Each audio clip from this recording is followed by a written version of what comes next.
Site.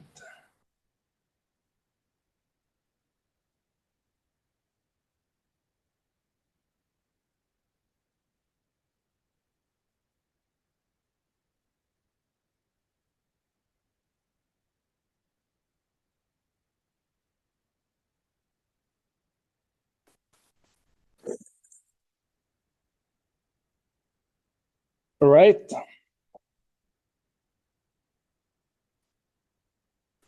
Is it clear? Should we use the slide?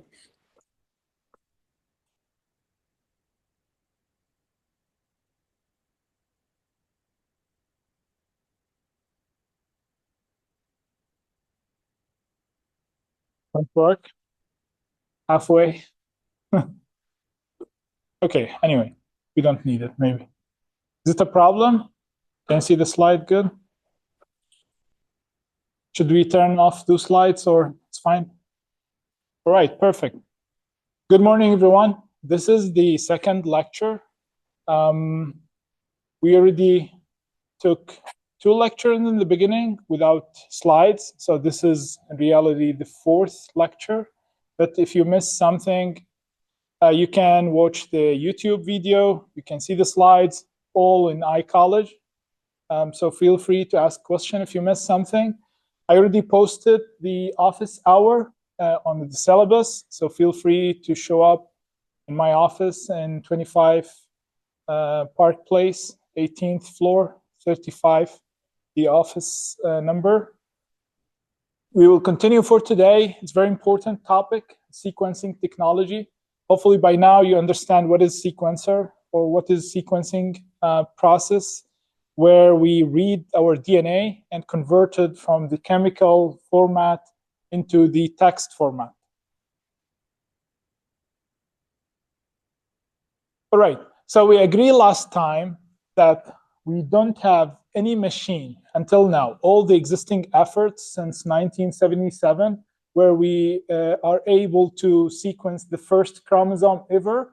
Until today, we cannot provide the DNA sample and get the full text format out of it. What we get is subsequences of it. And why is that? Hopefully, some of you read this section, this very important section, trying to explain why we cannot do it until today. Something related to the chemistry, to the enzymes that we introduce that able to control the movement of those DNA segments through the machine. There's a lifetime for those enzymes, and those quickly get shortened. And as you move with the DNA strand, the lifetime of those enzymes expire after a few hundred of those bases or those characters.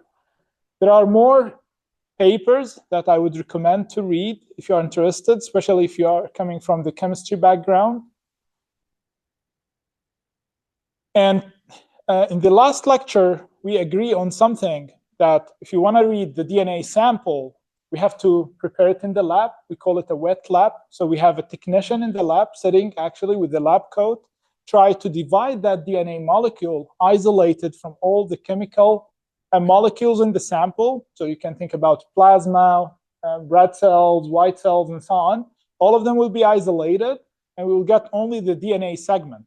And it will be chopped by us. So we put it in some machines to break down this DNA segment. Because it's super coiled structure, we want to facilitate the reading process in the machine. This machine cannot go through those super coiled, we call them hard to detect, hard to sequence region in the DNA. So that's why we have to break it down, plus the chemistry reason that we mentioned about the enzymes. So we break it ourselves, and then we feed those subsequences to the sequencing machine. And then the sequencing machine pick one by one and try to convert to something as raw sequencing data. This raw sequencing data can be images, can be video, can be also electrical signal, as we discussed. And our goal starts from this process, somewhere over here, as a computer scientist or someone related to computer background. So we start converting those using some machine learning algorithms, converting whatever raw sequencing data on to the corresponding genomic data, which is ACGT. So it's not sometimes one-to-one mapping. It's not like if the electrical current is 5 amplitude means A, if it is 4 it means C. No, it's not like that, because it's really dependent on the preceding character. So we will talk about this within the next lecture, which is especially related to the long-read sequencing technologies. For today, we will cover only short-read sequencing technology. And then we will jump to the long-read sequencing technology through the next lecture. However, in short-read, it is really one-to-one mapping. It is really, if this value, then it will be A. If this value, it will be C. So in short-read, it's a bit less challenging in terms of converting the row sequencing data into the genomic data, which is the text format that we are looking for. And everything else starts after this process. That's why read mapping, or finding the location of each of those subsequences in the original DNA, is called read mapping process. This is a very fundamental process, and it almost exists in all bioinformatics application. After that starts some interpretation, like correlating those DNA segment to a disease, for example, or correlating it to a species, as in metagenomic analyses, and so on. Again, we call everything in the top as a wet lab, everything in the bottom as a dry lab. And as a computer scientist, not necessarily computer scientist, but anyone with major computer science, we are focusing on everything in here. We are not related to wet lab, to the lab coat, and so on. All right, so there are 3 prominent sequencing technologies around the world, especially in the last 3-4 years. There are more companies jumping in. They have more sequencing technologies, but until today, those are the 3 prominent, the major ones. The first one, Illumina. Illumina, it's very important to remember those names, especially when you deal with the genomic data in your assignment. So in the next assignment, you're going to have the first programming assignment where you start reading those genomic data. So it's important to differentiate between those different types of genomic data. The first one, Illumina, which is short reads. The second one, Oxford Nanopore Technologies, or in short, ONT. And the third one, PacBio, Pacific Biosciences, I think. So those 2 are well known for very long reads, and this one, short reads only. But recently, PacBio started introducing machines that produce short read as well. And as I said, for today's lecture, we will focus on short reads. However, there is something in common between all those technologies, which is that none of them still giving you the full DNA sequence. This is very important to remember. Regardless of the sequencing technology, we are still unable to read the entire DNA. Okay? And that is causing a fundamental problem, which is what is coming next in the analysis, which is trying to figure out the location of each of those pieces. And we discussed last time that there are 3 major scenarios with that. In order to locate those pieces, you can consider it as a puzzle. And to solve this puzzle, you need the reference picture. And you try to figure out, compare each piece with a corresponding location in that picture. Try to figure out whether this is similar to this piece, for example, or here or there, right? And based on that, you try to locate it in the puzzle and try to solve it gradually, one by one. However, think about if those pieces are very small and large in quantity, or they are very large. So if you have like 9 pieces puzzle, it's easy to solve, right? And this is the main difference between short and long read sequencing, right? It's not that trivial. It's not that nice. As in real life, you always have some other issues, right? Because until today, even we could figure out the long pieces, but we introduce our own errors with those. So they are really errorness. So we cannot easily figure out whether this is the location, although the piece is really big. Sometimes we don't have the reference picture. So we have just random pieces coming from the sequencing machine and another group of those pieces. And our goal is trying to figure out where the location of each of those pieces. And this is a very important scenario in cancer patient. So we got sample from the same patient, from the same body. We got a sample from the cancerous cell and another sample from the other healthy cell for the same individual. And then we sequence both of them, and then we try to figure out how we build back, how to reconstruct the entire DNA sequence. After we reconstruct for the healthy cell and the cancerous cells, then we could compare them together and figure out what caused that cancer. Is it single mutation, multiple mutation? Are those changing over time or still constant? The third problem that we discussed last lecture is that when we don't know what we are sequencing, we just take sample randomly from any other place. And for sure, there are more than just single species over there, more than single organism, right? So in that scenario, we cannot compare those pieces to a single picture. And what we have to do is to use whatever we know as a species in our database, and just we bring all those pictures and try to compare to all of them. Try to build as if we know that there is a virus, there is a bacteria, there is many more. All right, so let's now jump into today's lecture, how to sequence a genome. And we agreed that we will start with short reads, and then next lecture we jump into long reads. Do we have a question? Yeah, although we are recording, but feel free to stop me and just ask. It will be more fun, more interactive if you ask questions. All right. So we talk about 3 prominent sequencing technologies around the world. However, each of those companies producing really different machines with different purposes, different throughput, different cost even, and so on. So you can see in Oxford Nanopore, ONT, machines, those instruments, we call them, you can see this is handheld, very small, like this size. And this machine can fit about up to 48 sample in one run, in one shot, 48 sample. Those machines, small machine, can process only single sample, okay?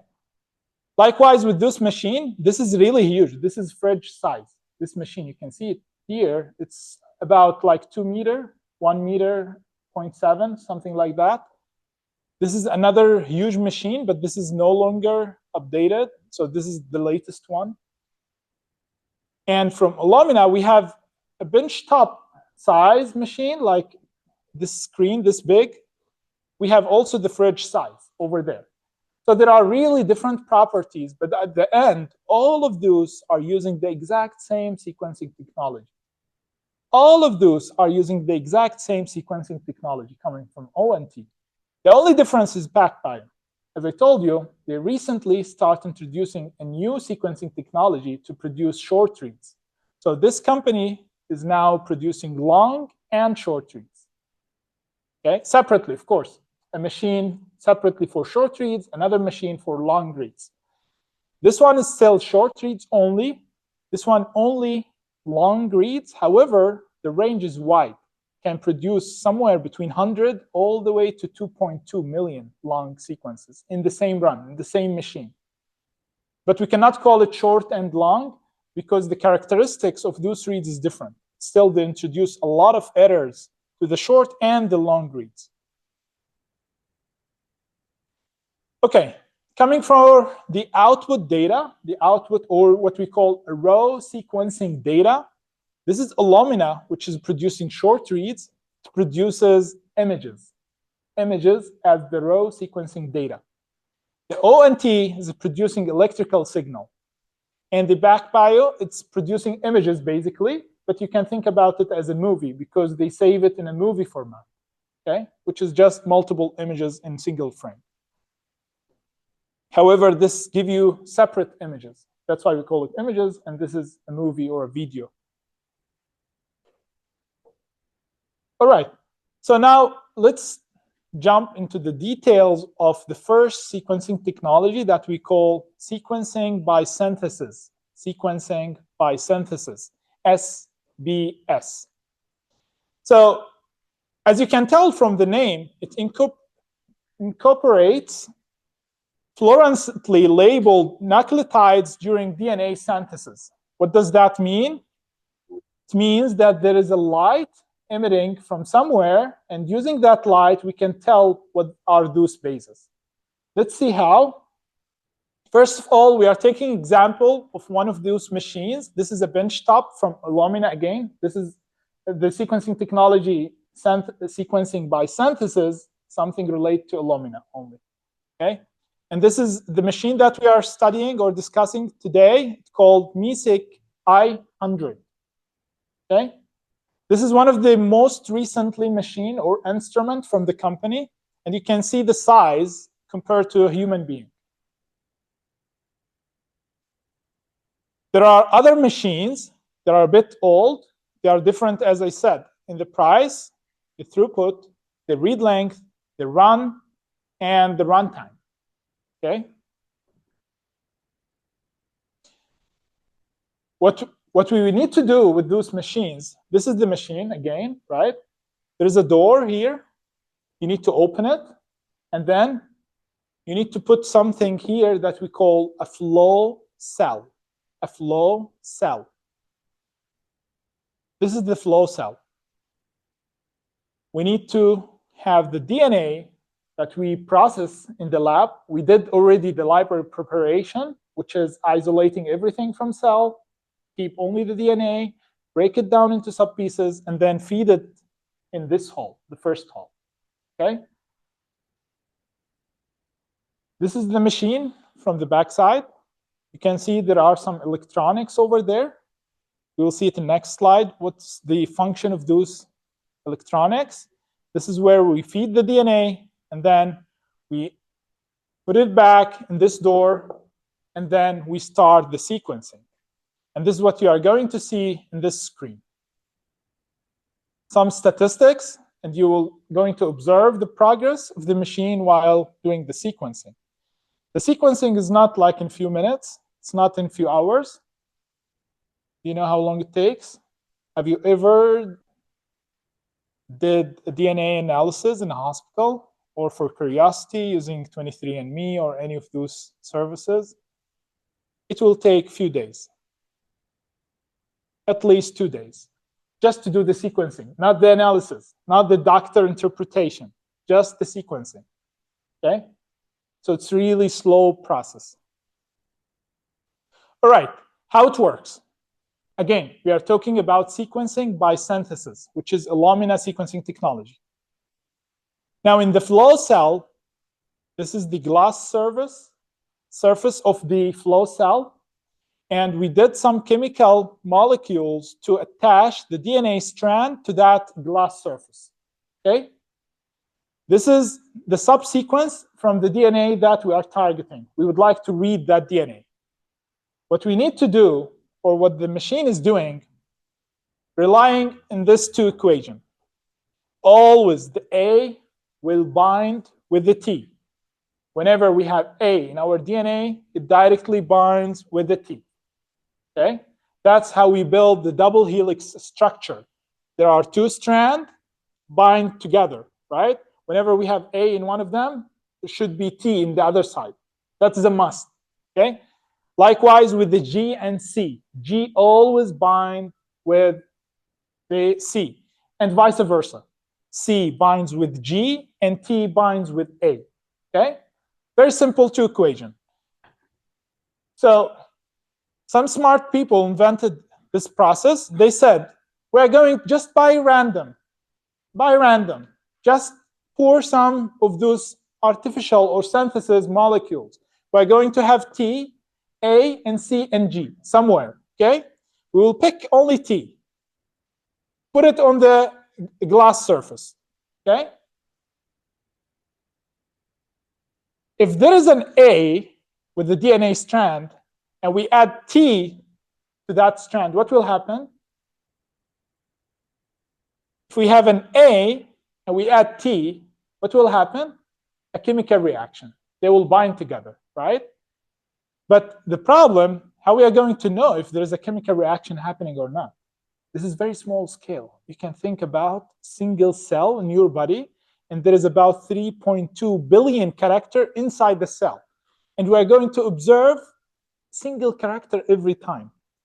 This is very small scale that we cannot see by naked eye. We cannot really observe there's a chemical reaction happening or not. Then they said, okay, with this artificial molecules, we are going to add some fluorescent material. Whenever there's a chemical reaction happening, it will emit light. Okay? And then when this binds with this, the light will be released, and then the camera or a sensor will observe that light, will capture it for us. That's why it produces images, right? So whenever there's a light emitting from the chemical reaction, there's a sensor will take a screenshot or whatever you call it, image to the entire chemical reaction and save it somewhere. Whenever we observe that small dot in the image, it means that was a chemical reaction happening. And we already know what we added as a T, so we already know that this is an A, right? However, if we add a T and there was no A, then there is no chemical reaction. So it's not done yet, right? What we need to do, bring the A again, add it, wait for the chemical reaction, take an image, and see what happened. Then add the C, the G, and T. So for every single character, what we need to do is do this 4-cycle process every time, regardless whatever the character is. We add A, we wash the surface. No, we add A, we take picture, wash the surface, add T, take a picture, wash the surface, add C, wash the surface, and so on. Okay? So every time we add a chemical molecule, we take a picture for the entire flow cell, okay? And then wash everything we added, and then add the C, the G, the T, and so on. That is happening gradually. We cannot add all of them together.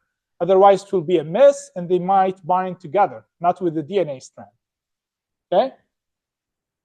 However, we are not doing this to a single DNA strand.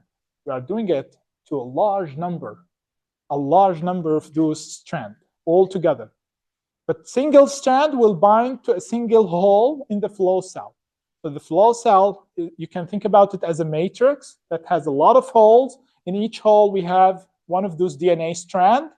And actually, we replicate it to too many of that copy, the exact same copy. We replicate it in one hole in order to amplify the light emitting from there. But this is a detail. You don't really need to worry about it. You can just remember what is happening by sequencing, by synthesis. Chemical reaction, it's just the binding of. Yes, exactly. Exactly. So this is how it's, for example, instead of the A and G, it would not connect with A. Then it would get the second is at C, and the sensor will tell us the location of the reaction.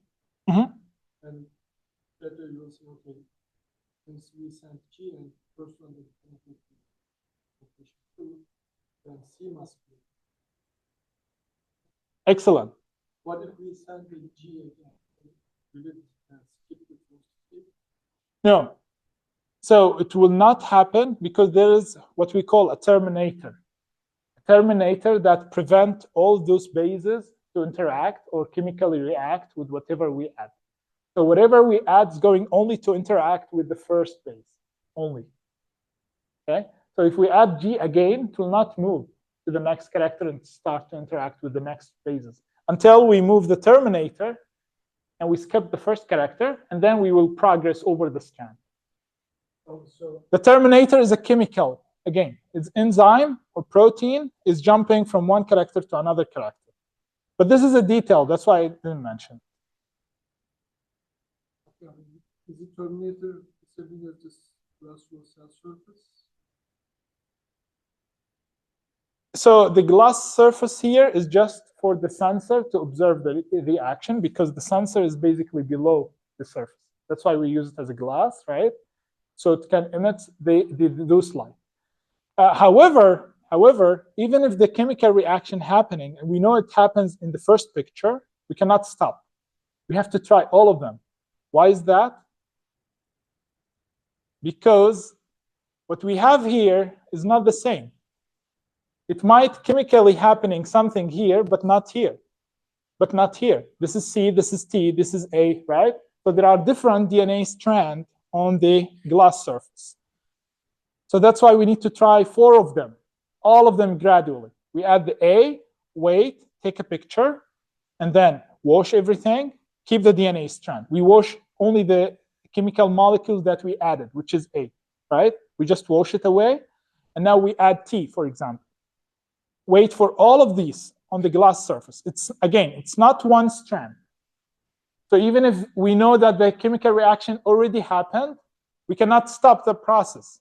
We have to continue, because this strand, for example, starts with C, but this starts with T, this is starting with G, this is starting with A, and so on. So each of those strands has different character in the beginning, right? That's why we add all of those 4 molecules gradually until we finish, and then there is no other alternative. There is no other options other than those 4 characters. It's either A, T, C, or G. Okay? After using one set of 4, we get the first in all strands. Exactly. The first character only in all of them, in one picture. So in the first picture represented dots. I have maybe, yeah, I can jump in. This is the actual picture you will see. Each of those dots represents a character in one strand. Having all of those pictures stacked on top of each other represent the entire strand at specific location. So if we always consider this location in the corner, for example, this represents the first character in one of the strands that is located in the corner of the flow cell, right? And when we stack all of those pictures on top of each other, then we are going to see the full strand, which is a process that we call it a base calling, that we convert those images into a text. Does that answer your question? Typically, how many? Excellent. We're going to see that in the characteristic of the flow cell. I suggest everyone to go through those 2 links to see the thing or the process in action, to see the entire thing in a video from Illumina itself. Something explained, this is outdated, this is for another instrument, but this is very recent, I think like just a week ago or so, on the Illumina YouTube channel. Something your colleague start discussing, do we really need 4 images to capture the interaction? Remember, they are really complementary to each other. So if there is A, we know that a T will react, right? Likewise, if there is a T, an A will react. So given this information, they said, we really don't need 4 pictures. Remember, to capture a single picture, it took about 10 minutes to do that process. To add the chemical molecule, to wash the surface and wait, and then add another one. So every picture is 10 minutes. And you are doing this just for single character. You are moving to 100 characters, then multiply 40 minutes times 100 will give you only for that process, the execution time. What they did is something smart. They said, we are going to need only 2 pictures. How's that? They said, the fluorescent that we are going to add is the same for A and T. So instead of using green light for A, red light for C, yellow light for G, whatever purple light for T, we're going to use the exact same color, the same fluorescent, for 2 bases every time. We're going to use it for A and T, and we'll take a picture. If there is a light, it means either A or T we added, so the corresponding character is either T or A, right? Because A will bind with T, and T will bind with A. But we cannot know whether it's A or T, right? Because both of them emitting the exact same light. So that's why we need the second picture. In the second picture, or the second process, when we wash the surface, we are going to add fluorescent to the artificial molecules to C and T, the exact same light. C and T, exact same light. Remember, in the first one, A and T. In the second one, C and T. So T is common. That's why we could break the tie using the T. If we see light again in second picture, what does it mean? If we have a light in the first picture, we have a light in the second picture, it means T, right? However, if we see a light in the first one, but no light in the second one, what happened? It is A, right? How about the C? If we don't see a light in the first one, but we see a light in the second one, then it is C, right? Likewise with the G. If there is no light at all in both pictures, it means G, right? So in this, we shorten time, the sequencing time by half, right? So we slash the sequencing time by half by just using two picture scenario. And we call this a two-channel or two-image sequencing by synthesis. Okay? Is it clear? Should I explain it again? Is it clear? Okay, great. So the trick is only with using the exact same color in the fluorescent with two bases rather than for each one of them separately. And then using this algorithm, we can do something about it. However, they also invent a single channel sequencing by synthesis.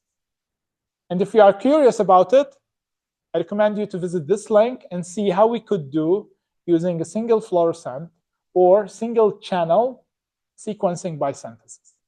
Okay? However, it's still not practical. What we have in real life machine is this scenario. We don't have the 4 cycles. We have only the 2 cycles currently. Okay? All right.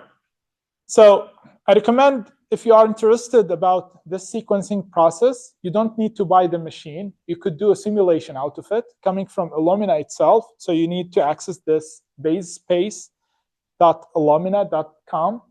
This in a simulation interface will mimic everything in the sequencing machine as if you have it, as if you are running the sequencing, as if you are waiting for the bases to show up, and you will get real files out of it. You will get the exact files that you will get from a sequencing machine.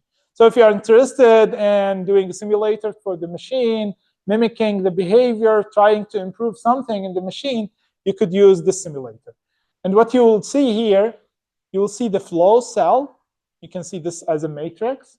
And here, you can choose the cycle that you would like to do. So we talk about in each cycle, you are going to read only single base in all the DNA strands. So each of those cells represent a single base in one of the DNA strands, it is different from the DNA strand in here, different from there, different from there, and so on, okay? And the color you see here, it's not the fluorescent color. This is just intensity.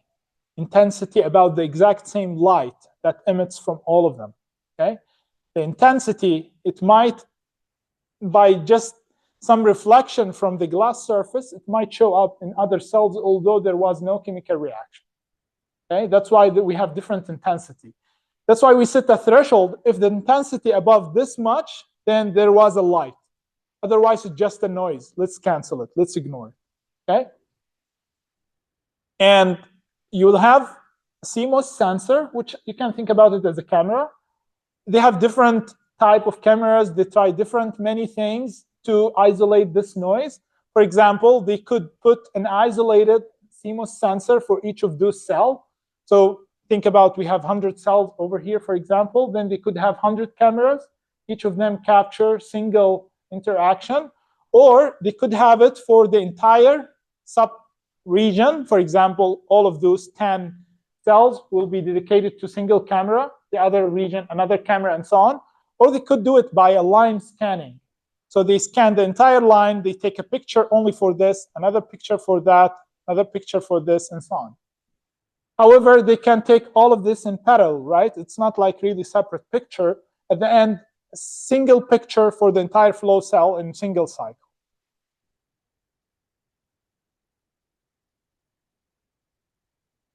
Answering your question, this is the flow cell in reality. You have some dimension here. You can think about how small this flow cell. And here we have what we call channel. Each channel is 1.7 millimeter. And in the channel itself, we have this hole where we accommodate the DNA strand. Okay? Now, how many we could have in this? Could be 1,000, could be million. It depends on the size of the flow cell. And this flow cell, every time you do sequencing, you use it, you throw it away, and purchase another one. What we really need for every single run that we use for sequencing is the flow cell and something we call reagent, which is basically the chemical molecules that we add during the sequencing process. Remember, the sequencing machine will add the A, right? This is something as a liquid, as a bottle of liquid that we need to feed in the sequencing machine. So we need to feed 4 of them, A, C, G, T, along with the fluorescent within the same bottle. And every time we run the machine, we need to buy those things from online. Just like you can think about a printing machine or a printer, right? You need the ink and you need the pages, right? Or the paper. And this is exactly what we need. The flow cell, which is the paper, to accommodate the ink, and the ink will be used to print. And that's exactly how we act in the sequencing machine. We need those chemical molecules to be added one by one and then capture the interaction and then print it on a page so that we can see that there was an A, C, G, T. If you are curious about the, yes, please.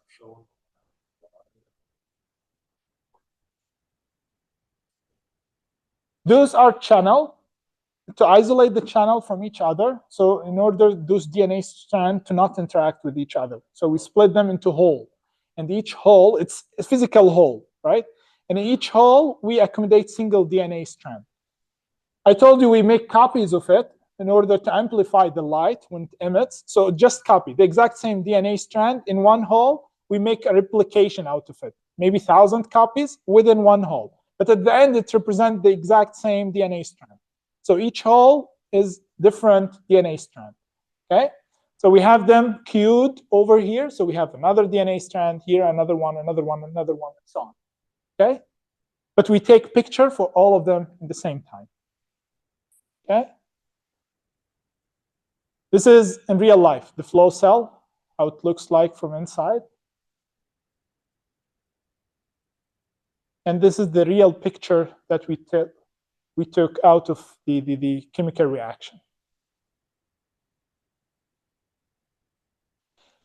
I provided here some statistics on the measurement, how many DNA strand we could fit.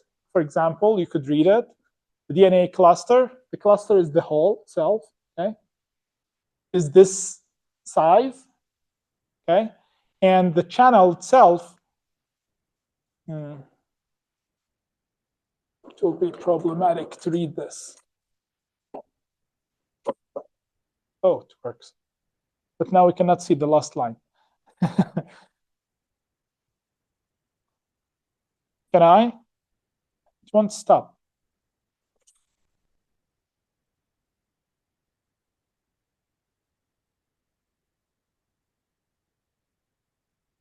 Now, how to get it back?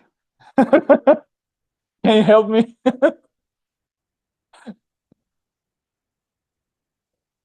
Yeah, there should be something to stop it.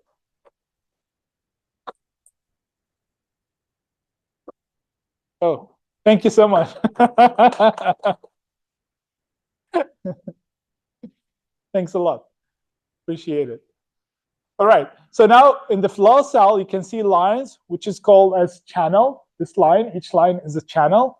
This is the dimension of it. So 1 millimeter, how many 1 micrometer can fit? This is a single line.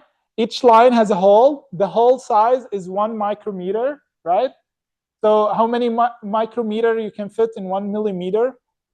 1,000, right? So you have about 1,000 hole or 1,000 cluster in one channel.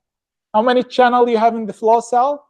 In this example, maybe 8, maybe 10, right? You multiply that number by 10, then you'll have about 10,000 DNA strand that you can sequence in one time, okay? However, this number is not fixed.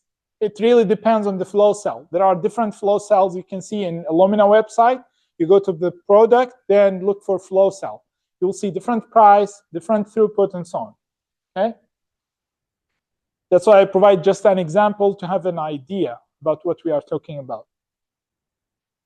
All right, hopefully everything is clear for sequencing by synthesis. Yes, please. Sequencing error. Excellent. So let's wait until we finish this, because this sequencing technology tries to improve the sequencing error. And we will see a comparison between how this performs compared to sequencing by synthesis. Okay, excellent question. So again, those machines, remember, they introduce their own error. They have their own error model. Those errors stochastic, in a sense, it's random. We cannot predict them, but we can somehow try to model them. We know that they have more errors toward the end of the read, for example. So the last 30 character, normally errorless. Not all of them, but some of them in Illumina reads. What is the reason for that? We will discuss it in a few minutes. Okay? Any question about sequencing by synthesis? Except the error thing. Okay, now let's jump to the new technology. This is something in 2024, something really new, called sequencing by binding, which is something relevant to PacBio machines that we just discussed. This is still short reads. The first one is short read. This one is short reads from PacBio company. And there is a very small difference between this and sequencing by synthesis. Let's see. This is the machine that we are discussing, called Onso. Onso sounds like Japanese name. Do you know the meaning of Onso? I don't know it. If you know it, just let me know. All right. So this is the machine. I always try to have a picture with some object so you can compare. So you can see the drawer size compared to this. I didn't find a machine with a human next to it. It will be better to compare those two, but you can have some sense out of it, right? It looks like, what, maybe this screen or two of them together. We will have the exact dimension in some of the slides.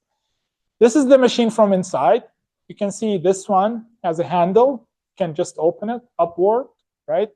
And what you need to insert, again, the exact same sequencing technology used in Illumina, but there is a slight difference, which is very important still.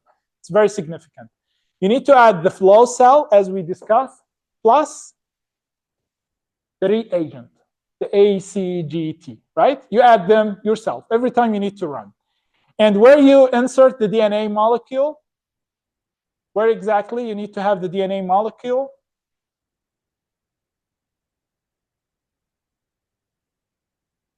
Where did we add it in the Illumina machines?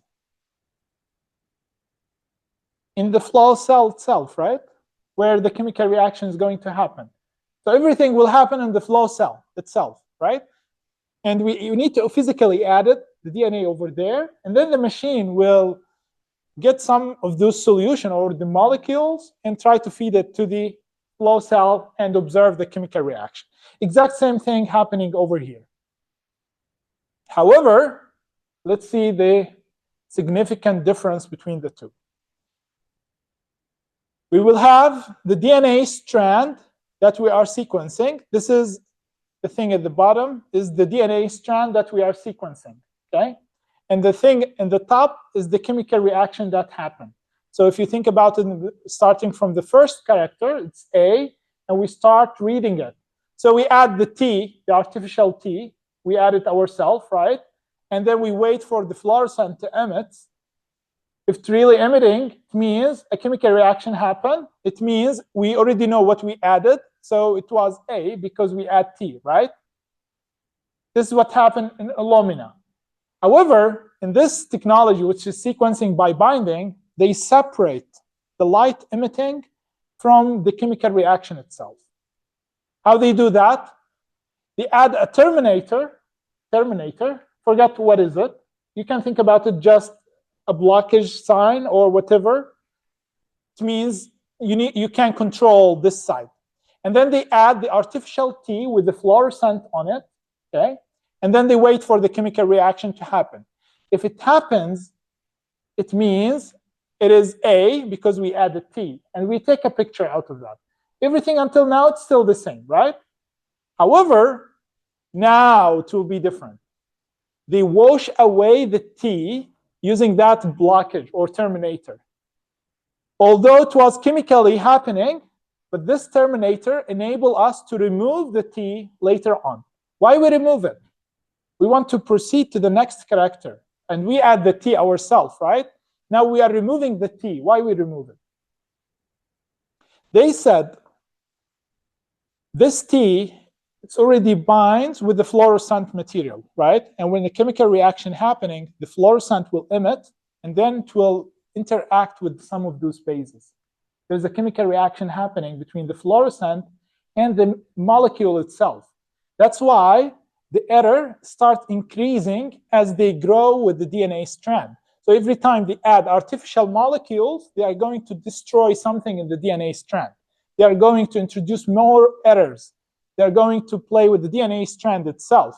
That's why they separate the fluorescent emission from adding those chemical molecules to proceed with the DNA strand. So what they do, after the chemical reaction is happening, and we already observe it using a picture, right? They activate the terminator to remove the T. Now we no longer have a T. And then they add artificial T, but without fluorescent. They add artificial T, but without fluorescent. Can you imagine what's happening? So they add first the molecule, regardless if it's T, A, C, G, but with the fluorescent to observe the chemical reaction. They took a picture, they wash away everything, then they add the exact same molecule, but without fluorescent. In this way, they already can proceed to the next character, right?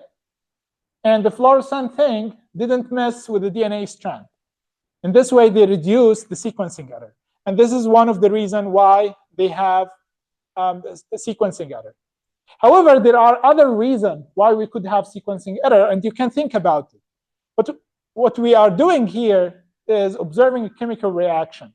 And if for some reason, if we mispredict what is happening, like the CMOS sensor couldn't capture enough intensity out of it, for example, then we are going to make a wrong decision out of this A or C or G or T.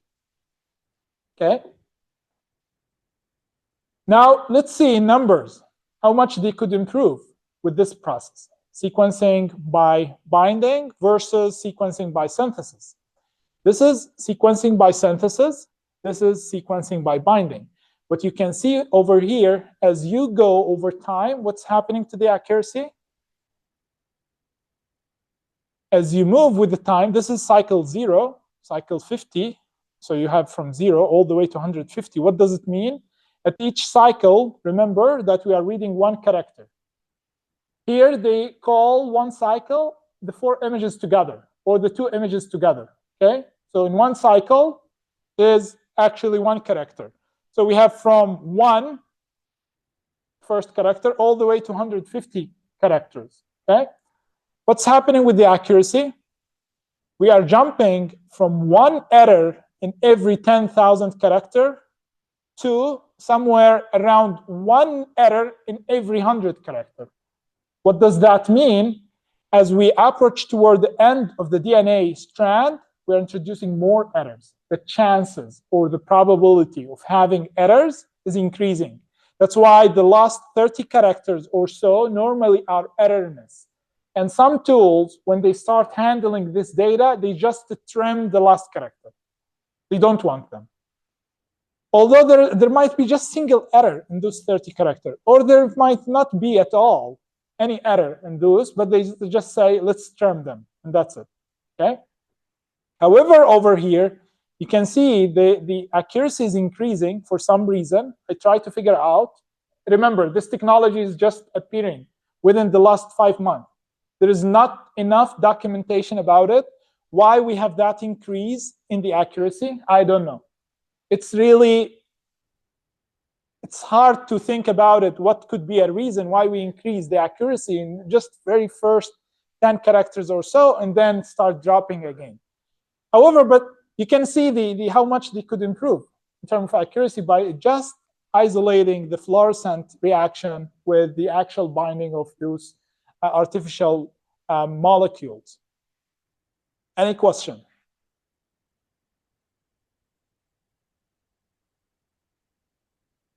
If you could figure out a reason for that, it will be really interesting to discuss it in the classroom. So let us know if you could find any documentation, or if you know someone is using this machine, maybe they have some idea and so on. Okay?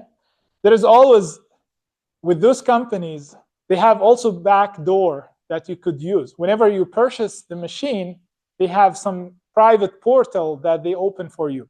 And then you can access some private documents, some private training, and so on. So everything online might not be helping to understand what is going on, but if you purchase the machine, you might get a better idea about what's going on.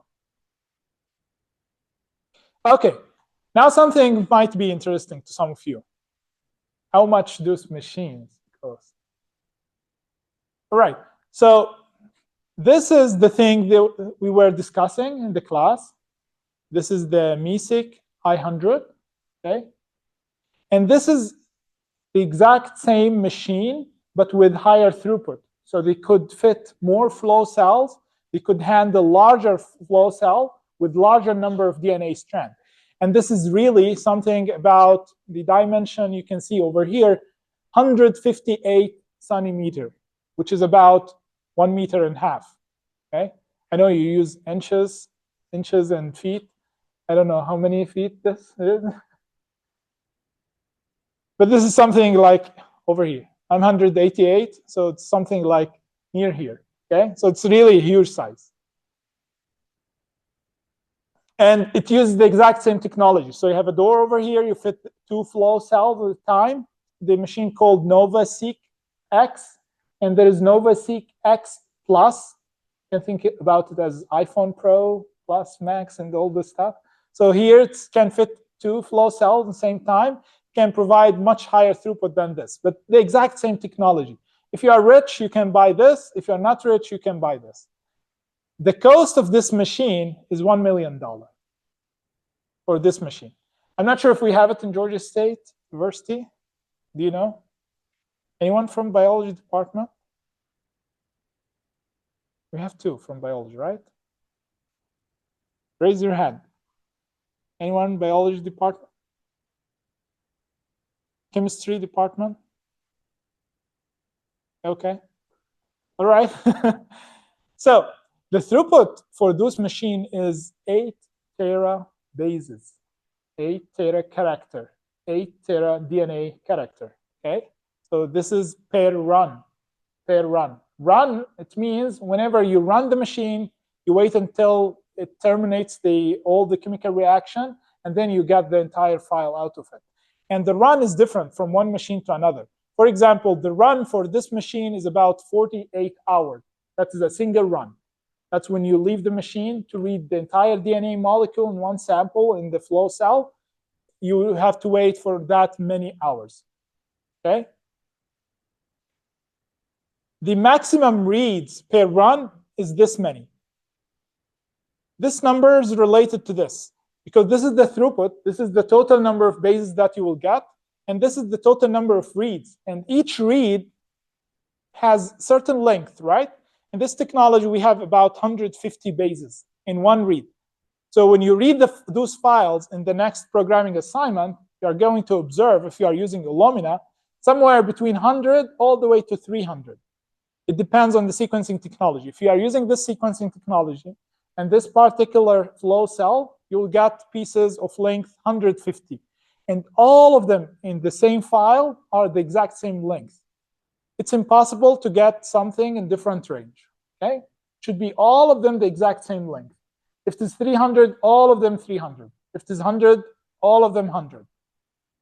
Okay, this is the weight. It's about 500 kilograms.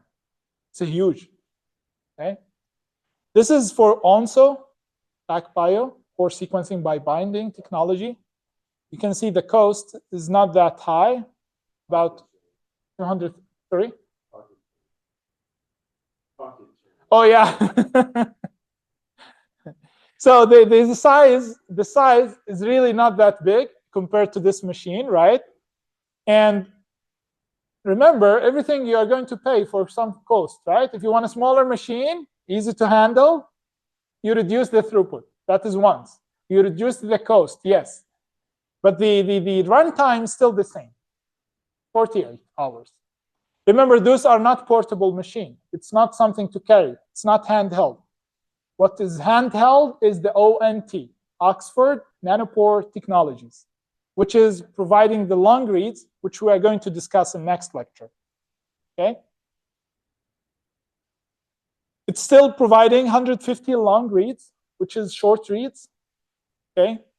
However, the quantity or the number is much less than what we have in this machine. So the throughput is smaller. So the FASTQ file that we are going to observe is smaller. What we call as a FASTQ is the file that stores the read itself. Okay? So FASTQ is a file that stores the read. In next lecture, we are going to start dealing with those files in practice. So you can expect after the next lecture, you're going to start your first programming assignment. Okay? We're going to study FASTA FASTQ, and probably some other files that is relevant to the sequencing technology. Now we will start with the very first step. Imagine you have the sequencing technology. It already gave you one file. Now, good luck, handle that file. You just need to read, write maybe, and that's it. Okay? Very easy assignment, but it will get your hand dirty with those files. Okay? All right. So that's great. We have some about 20, 30 minutes. I would like to dedicate this time to the review paper, to discuss with you about the topics that you choose, if you have any problem, if you already start, and so on. Okay? So I'm going to stop the recording